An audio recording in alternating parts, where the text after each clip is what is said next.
The COVID-19 pandemic has created the largest disruption to education systems in history, affecting nearly 1.6 billion learners in over 190 countries. The Innovation Village launched the Future of Education call to identify innovative solutions addressing the disruption. Today, we speak to Nimarungi, a startup that is addressing inequalities in education.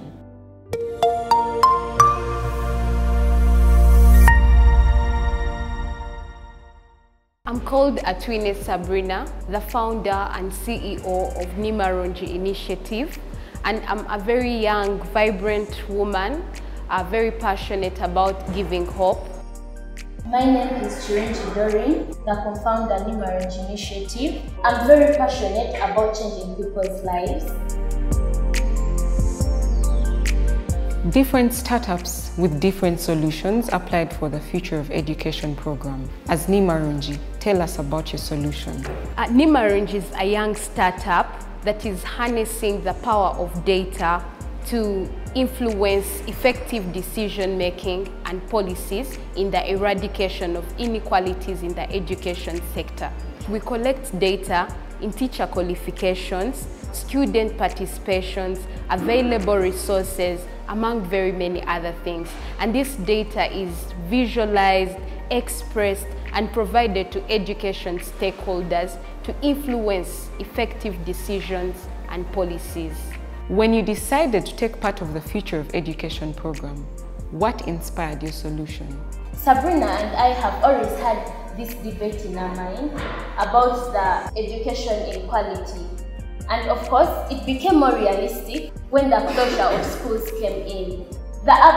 Those students in urban areas who have been in urban schools, they started going on for coaching, as in, for them it's like education was not stopped at all. They could get that easy access to the library, and those ones in rural areas, of course, nothing they could do apart from keeping at home, doing, those house chores, and so it really affected them a lot. So that is when we came up and we said, maybe Nimarungi is going to be a better idea.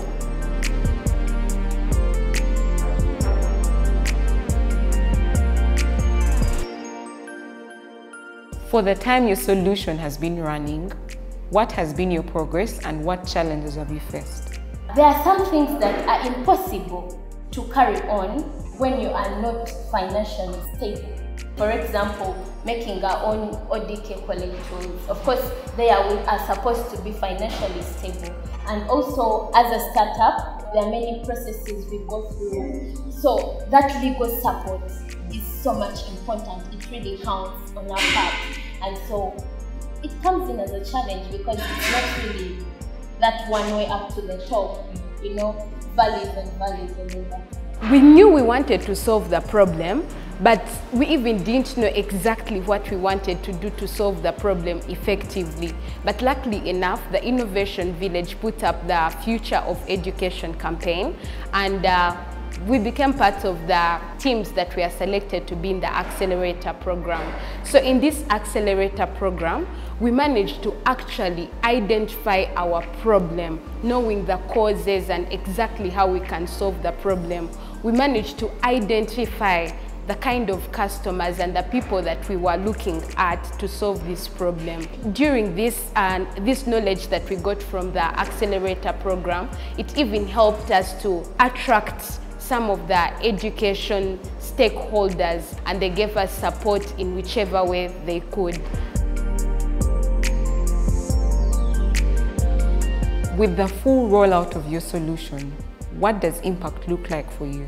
We are committed to making sure that in rural areas, students get to participate in academic activities, at least to also a percentage of 80. And with our solution, we are quite confident and bold that this is going to happen. Now that Nimarungi is up and running, what does 5 years down the road look like? We would like to have expanded our community into all the rural schools in Uganda, and we would like to have made or strengthened our partnership with these organizations that specifically deal with the education sector. in Uganda. With the knowledge that the future of education has been heavily disrupted, what does the future of education look like for Nimarungi, and how does your solution fit in? If we now get to involve the private sector, these are the employers, the people who we want to give us businesses after we pass through the education sector. So in the future, if we involve them in the education sector, they'll be able to tell us which kind of people they want. And this means that the schools are going to actually focus on that.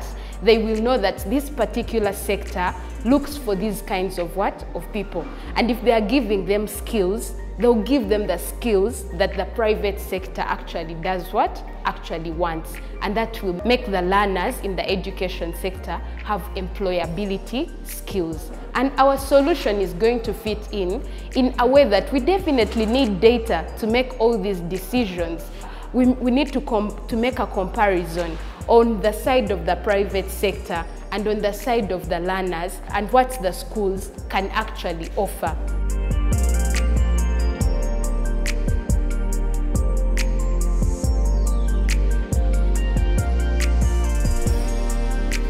The future of education called by the Innovation Village helped identify startups like Nimarungi that have clearly elaborated the need for data-driven solutions for challenges in the education sector.